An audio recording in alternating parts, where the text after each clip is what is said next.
미국 연준이 올해 마지막 통화정책회의 FOMC를 우리 시각으로 모레 합니다. 이번 회의에서 다시 한번 미국 기준금리가 얼마나 올라갈지 결정이 되는데요.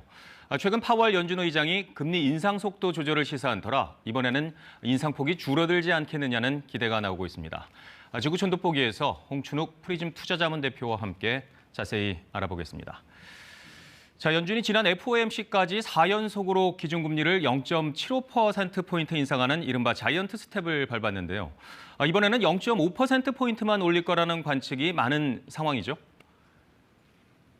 네, 그렇습니다. 옆에 그림이 시사하는 것처럼 미 연준의 정책금리 변화를 예측하는데 가장 큰 도움이 되는 지표가 저 파란 선으로 되어 있는 미국의 2년물 국채 금리입니다. 그래서 항상 정책금리가 인상이 중단되거나 인하로 돌아설 때마다 파란 선이 내려가는 걸 볼 수 있죠.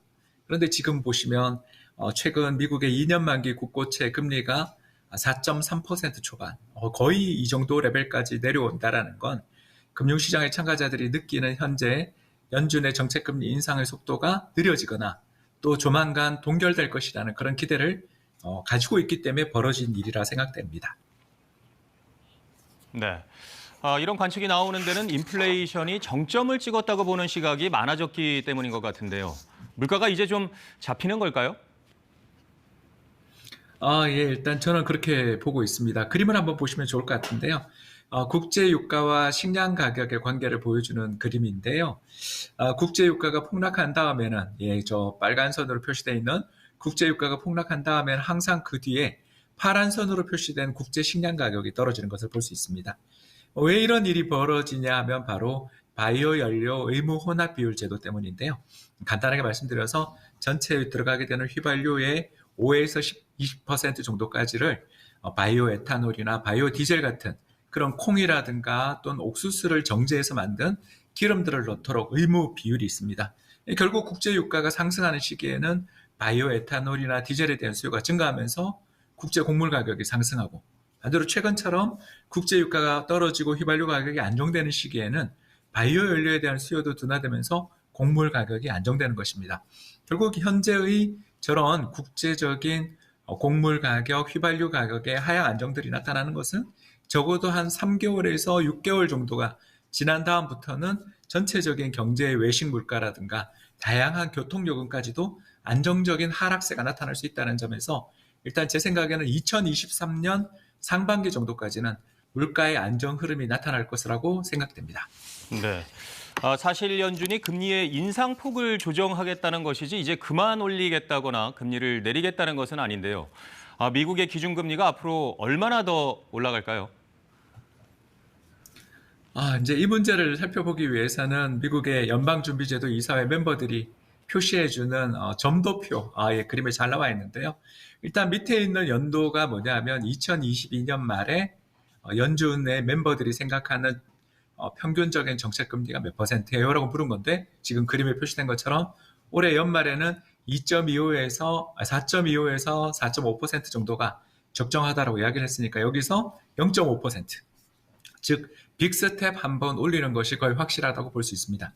이제 문제는 내년인데, 내년 2023년 전망치를 보면 4.5에서 4.75밖에 안 돼요. 이제 이걸 뭘 의미하냐 생각을 해보면 결국 올해부터 시작해서 내년 초까지는 5% 이상까지 올렸다가 내년 여름이 지나면서부터는 서서히 낮춰져서 내년 연말에는 지금과 비슷하거나 약간 높은 정도의 금리 수준으로 인하를 해주겠다라는 그런 의사를 담은 게 저 점도표의 내용입니다.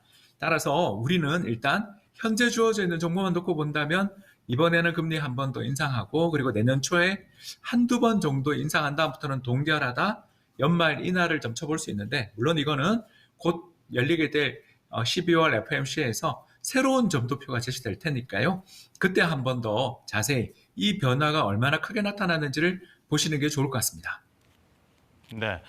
너무 가파르게 금리를 올리다 보니 경기 침체 우려도 갈수록 커지고 있는 상황인데요. 슬슬 미국 기업들이 대규모 정리 해고를 한다거나 미국인들의 소비 여력이 이제 얼마 남지 않았다는 얘기가 나오는데 이미 경기 침체 국면에 접어든 것은 아닐까요?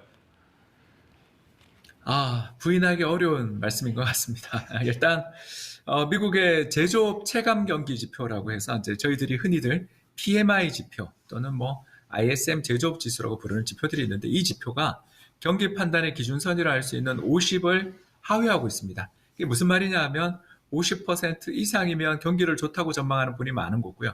반대로 50% 이하라면 경기를 나쁘게 본다는 분들이 많다는 건데 최근 들어서서 안타깝게도 경기 전망을 비관하는 분들의 목소리가 높아지고 또 이렇게 경제를 비관하는 분들의 목소리가 높아지게 될 때 두 가지 문제가 생기는데요. 첫 번째 문제는 당연히 우리를 비롯한 해외 상품에 대한 수요를 줄이는, 다시 말씀드려서 수입 수요를 좀 줄여나가는 그런 정책들을 펼칠 가능성이 생기고, 두 번째는 더 나가서 미국 기업들이 입장에서 볼 때 고용이라든가 투자를 줄여나가는 방향으로 해서 또 소비자들의 지출을 억제하는 방향으로 경제가 움직여 나갈 가능성이 있습니다. 결국 미국 연준의 정책금리 인상이 꾸준히 지속되는 가운데 어떤 그 기업인들의 투자 심리들을 위축시키고 부동산 시장을 억누르며 소비 심리를 위축시키는 이런 여러 가지 악순환들이 현재 세계 경제를 억누르고 있다 보니 한국도 우리나라 수출도 향후 상당 기간 더 감소할 가능성이 생겼고, 또 여기에 미 연준이 금리를 인상하는데 한국이 금리 인하하기는 어렵잖아요. 결국 내수 경기 여건들이 어려워지고 있음에도 불구하고 한국은행의 금리 인하를 기대할 수 없다 보니 수출도 안 좋고 내수도 안 좋고 정책 당국의 대응도 없는 이런 여러 가지 삼중고들을 맞이하고 있어서 일단 제 생각에는 2023년 상반기에는 전 세계 경제뿐만 아니라 우리나라 경제까지도 경기 침체 국면에 접어들 가능성이 대단히 높아졌다고 보여집니다. 네, 홍춘욱 프리즘 투자자문 대표와 함께 오늘 말씀 나눴습니다. 고맙습니다.